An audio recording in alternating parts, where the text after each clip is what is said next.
Welcome back to the Talking Hedge. I'm Josh Kincaid, capital markets analyst and host of your cannabis business podcast. Today, we're going to take a look at 10 tips to help cannabis business startups succeed. Starting with number one is to have a clear problem solution pitch. All too often, cannabis business owners have a lot of ideas and zero focus. Also not looking at exit strategies. So focus on one group or product like beverages and have a dozen different SKUs or flavors, but just focus on that. There's a lot of different things you could do. So there's an issue with what I call founder syndrome, which is where founders put roadblocks in their way, self-sabotaging, distractions, all of that, a lack of focus and a lack of an exit strategy. So have a concise reason as to why your business should exist, have a license in some jurisdiction, pointing to some overused market sizing data is no longer enough. So the first page of your investment deck should hook the reader or investor into what you're doing, niche, new, neat, what differentiates you. And what problem are you solving? That covers a few different things with the segment we have, the 7 tips for a successful investment deck or pitch deck. You need to know what the goals are. You need to understand the market. You have to understand the needs and roadblocks and what sets that business apart. Otherwise, you're not really differentiating yourself. Number 2 is to define and support the unit economics. The easiest way to discredit yourself is a weak or non-existent financial model. All too often, we don't see a cap table. It's very, very rare. You don't even need that, but you do need some financials. Otherwise, it's going to be very difficult to make that investment decision.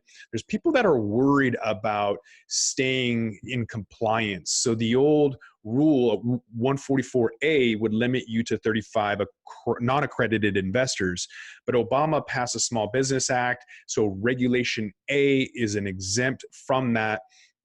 And so you should be able to ask as many people as you want, up to, I think it's $50 million. So that's not too bad. But regardless, you need to put down how you're going to generate that revenue. What plans do you have to sell it? So there's a lot of unrealistic financial projections from $420 million valuations. Talking about UPACs, you're going to be sued. Just wait for it. So do your homework and invest in a proper financial model. Number 3 is don't believe that you have a better mousetrap before you've proven it. We've seen some graphs on MJ Business Daily where there's some master growers who think that their differentiation of their flowers, that it's better. That's it. They just think that it's better than the next. So there is really no differentiation.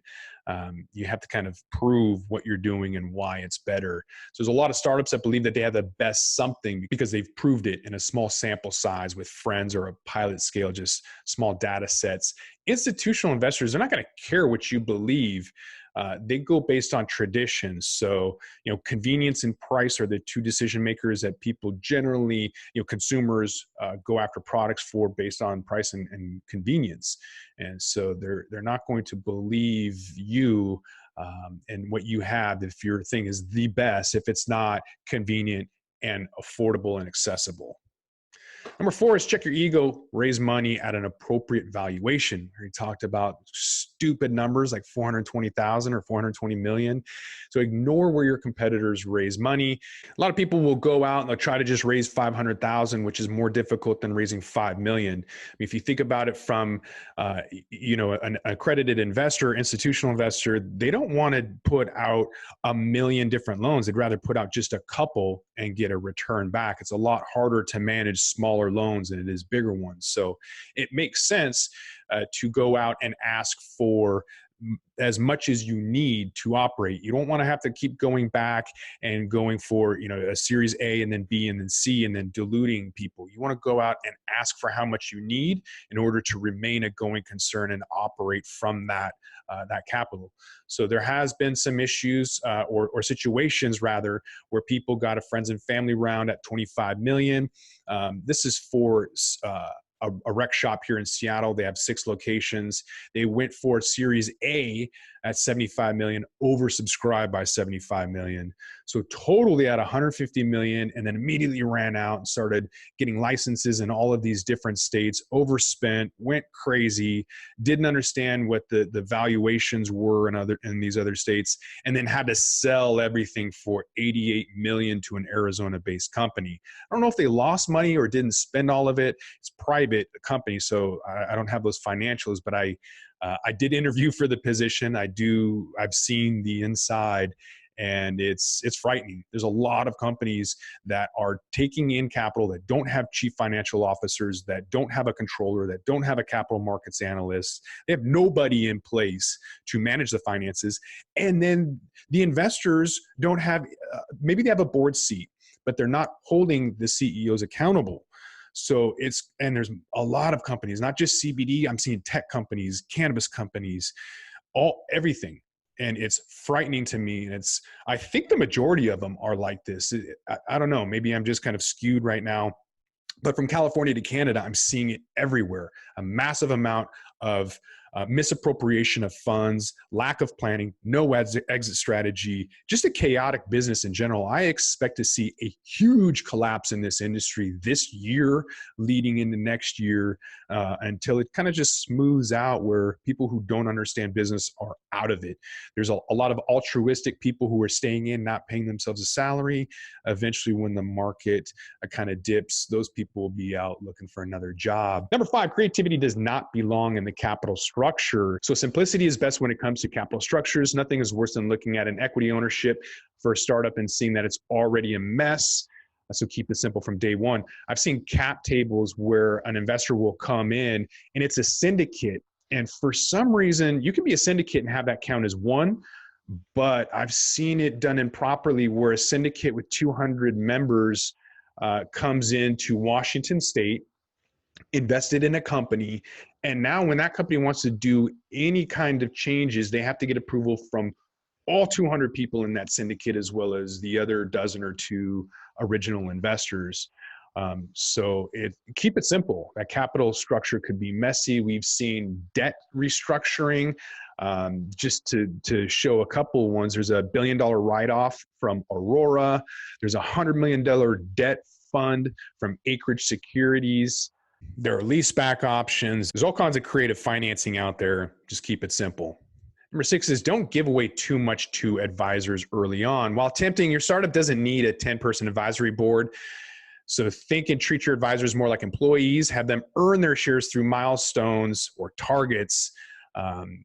Definitely don't just give equity to anybody for any reason. It doesn't matter who they are. There always should be a milestone. There always should be something that they have to work at in order to get those shares. With a caveat that if the company is bought before those milestones are met, then they still get the shares, kind of like a golden handcuffs or whatever. It keeps them there until that buyout, and then release those equity shares. But you need an advisory board. You need a board of directors. You need to get people on board. And all too often I see founder syndrome, you creating roadblocks and not creating the right type of advisory board. So I think there's a happy medium there, but definitely milestones should be placed so that you're not just giving equity away to people who don't deserve it or earn it. Number 7, if the money is there, take it. Take the money when it's there, swallow the dilution, and don't look back. So again, if you've had several funding rounds and the money is there, take it. Especially right now. I mean, there's a lot of people on the sidelines. They don't really know what to invest. They've seen the stock market come down. They've seen companies go out of business. CEOs are getting fired. And big companies like Canopy are coming in with CBD. And so maybe CEOs are worried about diluting shareholders, but if you have an opportunity to take capital, to expand, to scale up, to automate, do it. You have a first mover advantages. That's a fiduciary duty to your shareholders to make sure you're doing what's right. And all too often people are worried about taking money because they don't have an exit strategy. So they're like, oh, I don't want to be like Steve Jobs and get fired from my own company. Well, if you're incompetent, you shouldn't be in business. And actually, most of these companies, most of these CEOs should be hiring people to take over for them, because more than likely they probably weren't the best fit to begin with.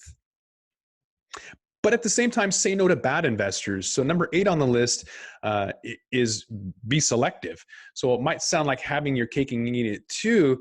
There's something that's really a liability about a bad or novice investor. I've seen it countless times where people come into this industry, they want to invest because they think it's the next Microsoft or Google or Amazon, whatever.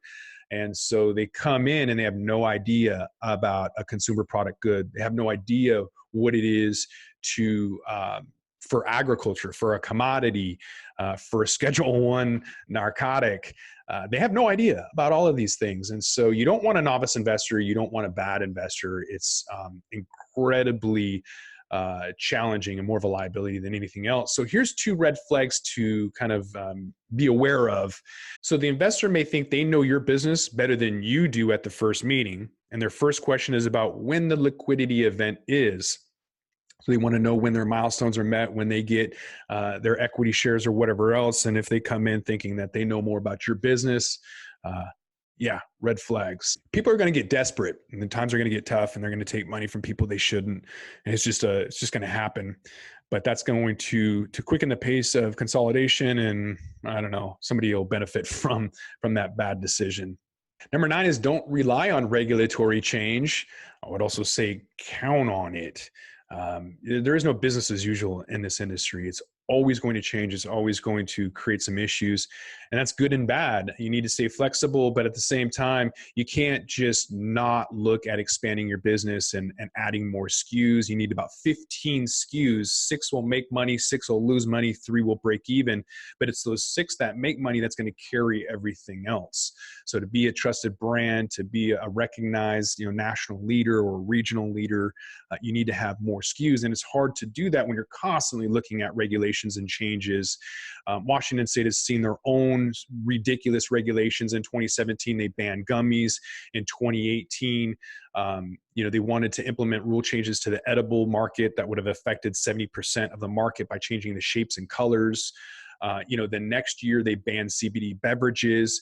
They just tried to limit concentrates at 10%, although that was thrown out. But then there's a new bill that may make it mandatory to unionize. There's a lot of stuff in Washington that's crazy. But count on regulatory issues, but don't rely on the regulatory change. So that's the most dangerous pitfall in cannabis, is make sure your business works today and be prepared for the future. So pitch the regulatory tailwinds as blue sky, but not the foundation of your venture. Number 10 is be generous with employee options. You likely can't afford market compensation, so making it up with equity. I like this option for a number of reasons, and I don't think it should just be with cannabis, but I think that there's a lot of opportunities right now with high housing prices and inflation. You look at beef jerky, and that's my mode of inflation. You can see that $10 per pound just a few years ago, you're going to be spending the same amount for maybe 8 ounces of beef jerky. So what that is not really the price of beef going up, but the value of your dollar going down. Employee stock options will make some employees feel like they have more skin in the game, more adequately participate, celebrate. That's a great way to incentivize employees beyond just a lower salary. There's a huge turnover for bud tenders, for example, but by making them feel like they're part ownership with milestones, of course, those shares or equity would vest at a certain time, or even do profit sharing at the end of the year. It doesn't even have to be equity shares. You can just pay them a profit share at the end of the year. But either way, be generous with the employee options. One of the best ways to treat your employees is what I call team icon. So if you trust, empower, appreciate, and mentor, challenge, involve, and keep them feeling like they're on a mission, Team Icon is going to create an employee morale and a high sales team, a high morale, kind of the best work environment you want by implementing Team Icon. So again, that's just trusting your employees, empowering them, appreciating them, mentor, involve, challenge, and keeping them feeling like they're on a mission. So here's a bonus, number 11 out of the top 10 cannabis business startup tips. Communicate with your investors and have some patience. Don't keep investors in the dark. Communicate formally, at least quarterly, including the good and the bad, sending some highlights, and be patient with the dumb questions and annoying requests. Investors have friends, and so it's good to keep them happy, so that if you do need to raise additional capital, they feel comfortable doubling down and not throwing good money after bad, which I've seen. I've seen investors get involved day-to-day activities, throwing extra money at it, and millions and millions of dollars, and then not even being able to operate. I've seen that in grow facilities. I've seen that in ancillary businesses and everything in between, where really the investors, this is on them to have communication, to be a part of the advisory, or to have somebody on the board to know what's going on. And all too often, it's just not happening. And like I said, it's not just cannabis. I'm seeing that in tech. I'm seeing that in the airline industry. I'm seeing that all over the place. And it's surprising to me how very little right now investors are having oversight. Maybe it's because of the economy. Last 10 years have been just a huge bull market. And with that has been, maybe a lot of these investors just think that it's just going to keep going up. They don't have to do any due diligence. I don't know, but I think most of them are probably going to lose, as even some of the companies that have great operating models and platforms and everything else, is just a lack of expertise and management. So they can't afford top talent because they've made bad hiring decisions, as we've seen a lot of layoffs in this industry. So these investors, I think, are going to start looking to more credible opportunities. I'm excited because we've got an artificial intelligence based algorithm. It's an index, a cannabis index. So we've got almost 24 stocks in there. And our 90-day average is better than the next best competitor. You may have heard of some of these other cannabis stock indexes. None of them are artificial intelligence based. I don't know if they're technical analysis. We don't really care about the fundamentals. We just look at the technicals. And we have some predictive analytics. So we've got some edge to that. So there's been some more competition, but they haven't been very good. The next best competitor was -5% during the fourth quarter, when we were up almost 20%. So that's almost a 25% difference. And then when you look at the most well-known, the ETF Alternative Harvest Index, ticker symbol MJ, it was -33%, I think. So we were doing almost more than 50% better than they were. So I'm excited that this is going to launch here in maybe a month, and will be open to for business, accredited investors only at first, institutional investors, and then eventually will be open to the public. So stay tuned for that. With that, we're going to roll this one up. I'm Josh Kincaid. This is the Talking Hedge. Don't forget to like, share, and subscribe, or don't, and I'm out.